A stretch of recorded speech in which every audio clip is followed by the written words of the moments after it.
Quando eu olho para esse vídeo, eu penso a que ponto nós chegamos como sociedade, mas sobretudo como homens. Me dá uma vergonha, me dá um constrangimento de olhar essas imagens do que aconteceu no meio do ano 2025.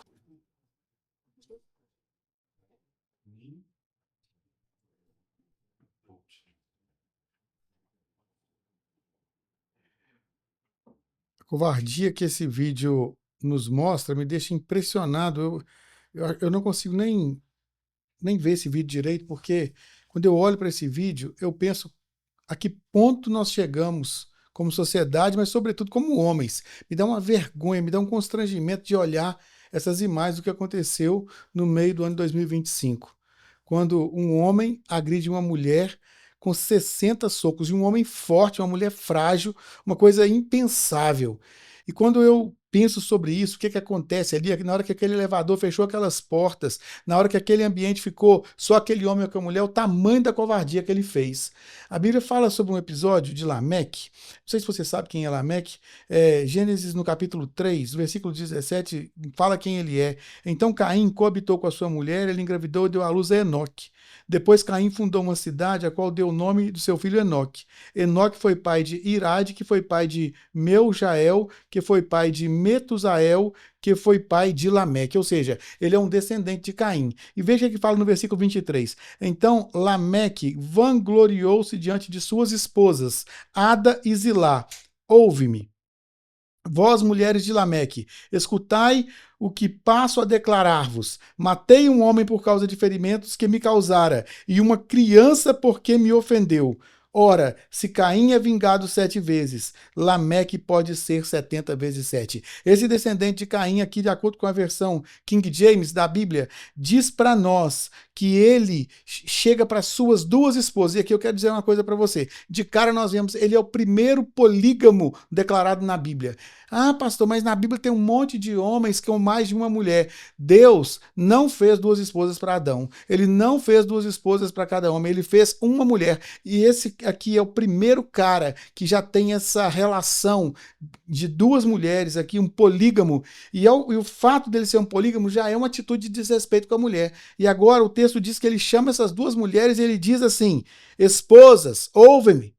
E aí ele começa a dizer: matei um homem por causa de ferimentos que me causara, e uma criança porque me ofendeu. Por que um cara ia falar isso para uma mulher?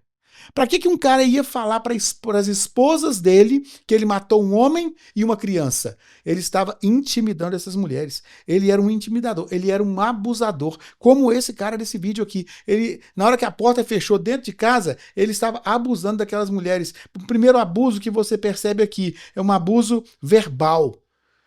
E ele começa a gerar medo, constrangimento, e ele começa a controlar por causa do terror. Eu fico pensando, a Bíblia diz que essas duas mulheres tinham filhos. Imagina você ouvir de uma pessoa que matou uma criança, você sendo mãe. Veja a condição de horror, de abuso que esse homem Lameque fez. E quando nós vemos o que acontece aqui com esse homem, isso traz para nós um alerta na nossa relação social. O que está acontecendo conosco, os homens dessa sociedade? Homens abusadores, homens que não são homens de verdade. Homens que são homens, são um rascunho de homens, homens fracassados. Um homem agressivo é um homem fracassado. Sabe por quê? Porque esse não é o papel, não foi para isso que Deus fez o homem. Eu quero que você entenda uma coisa, homem que está me ouvindo. Olha, o texto de Gênesis 2,15 diz assim: tomou, pois, o Senhor ao homem e o colocou no jardim do Éden para cultivar e guardar. Aprenda essas duas palavras, cultivar e guardar. Isso para nós significa prover e proteger. É responsabilidade do homem prover e proteger. Está aqui no texto, Gênesis 2,15. Toda a história da humanidade, desde quando você chega lá no Novo Testamento, que o homem é chamado a ser um protetor da sua mulher, a amar a sua mulher como Cristo amou a igreja, dando a vida por ela, ele só está cumprindo o que já estava escrito em Gênesis 2,15, que é prover e proteger. O que significa cultivar e guardar? prover e proteger. Eu e você temos a responsabilidade de prover sobre a nossa casa. Ah, mas isso é machismo? Não é machismo, isso é uma responsabilidade. Prover, sustentar, não é uma necessidade ou uma imposição exclusiva do homem, mas é uma responsabilidade primária do homem. Você é obrigado a prover sobre a sua casa como homem. E não apenas a provisão financeira, mas a provisão de um ambiente saudável, a provisão de um ambiente salutar, a provisão de uma vida espiritual, a provisão de um ambiente onde as pessoas se sentem seguras. É seu papel prover isso. E proteção. A proteção é uma responsabilidade do homem. Por isso o homem é feito mais forte, por isso o homem é feito com as responsabilidades de ser aquele que sustenta e aquele que está ali como a primeira pancada, o primeiro a tomar uma pancada. Toda vez que eu entro num quarto de hotel com a minha esposa, nós vamos logo para o quarto de hotel e eu, outro dia, observei uma coisa. Eu sempre me deito do lado da cama que está próximo à porta. Por quê? É instintivo isso. Eu nunca tinha observado, depois eu comecei a pensar, eu sempre me assento do lado que está a porta. Por quê? Quando eu estou ali, é como se eu estivesse dizendo para minha esposa, não se preocupe, eu estou aqui entre a porta e você. Qualquer coisa que acontecer, eu estou aqui entre a porta e você. Vocês estão entendendo isso? Isso é uma missão do homem. Agora, o que aconteceu conosco? Pense comigo, se uma mulher estiver andando numa calçada, e ela vê lá 3, 4 homens lá na frente, 2 quarteirões à frente, na calçada conversando. O que essa mulher faz? Porque ela troca de calçada. Mas não devia ser assim. Ela devia pensar assim, eu vou nessa calçada. Porque ali tem homens e homens protegem. Mas o que aconteceu conosco? Homens, em vez de proteger, homens ameaçam. Homens trazem medo. Homens trazem dúvida. E isso está terrivelmente ligado ao tipo de homem que nós nos tornamos. Nós não podemos aceitar isso. Isso é um erro. Isso é um pecado. Isso não é apenas um problema, isso é um pecado. Nós estamos contra a natureza que Deus criou o homem para ser. Isso não tem nada a ver com o depois do Éden. O homem já foi criado para ser assim. O homem já foi criado como provedor, o homem já foi criado como protetor. E eu quero falar agora a você, mulher, você que está debaixo de um relacionamento abusivo, você não precisa aceitar isso. Você não precisa aceitar isso. Ah, mas eu sou uma mulher crente, eu tenho que ser submissa. Olha, na pandemia, começou a haver uma escalada muito grande de abusos contra crianças e contra mulheres.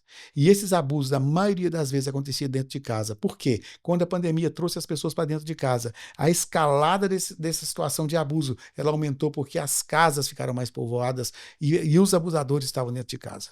Eu quero dizer uma coisa para você, mulher. Você não precisa aceitar isso. Ah, mas eu sou crente. Eu sou crente, eu tenho que ser submissa. Submissão não tem nada a ver com isso. Isso não é submissão. Isso é uma subserviência cega e tola.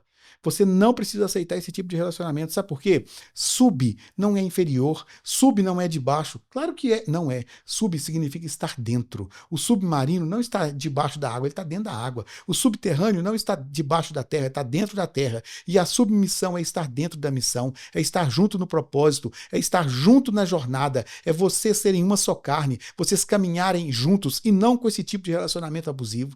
Denuncie, isso é coisa de polícia. Quando chega no meu gabinete uma situação de abuso, a primeira coisa que eu digo é, vá para a delegacia de mulher, ligue para a polícia, chame a polícia, isso é caso de polícia.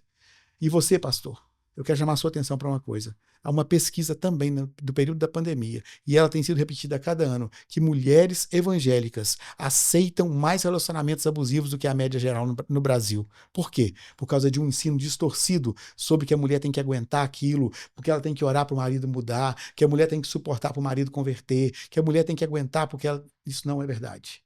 Isso não é verdade. Mulheres são para ser protegidas por homens e não para serem abusadas por homens. Não aceite isso. Não foi para isso que você foi criada, mulher. Não foi para isso que você foi criado, homem. Preste muita atenção nisso. O que está acontecendo às portas fechadas será escancarado e você será disciplinado pelo Senhor. Deus abençoe você.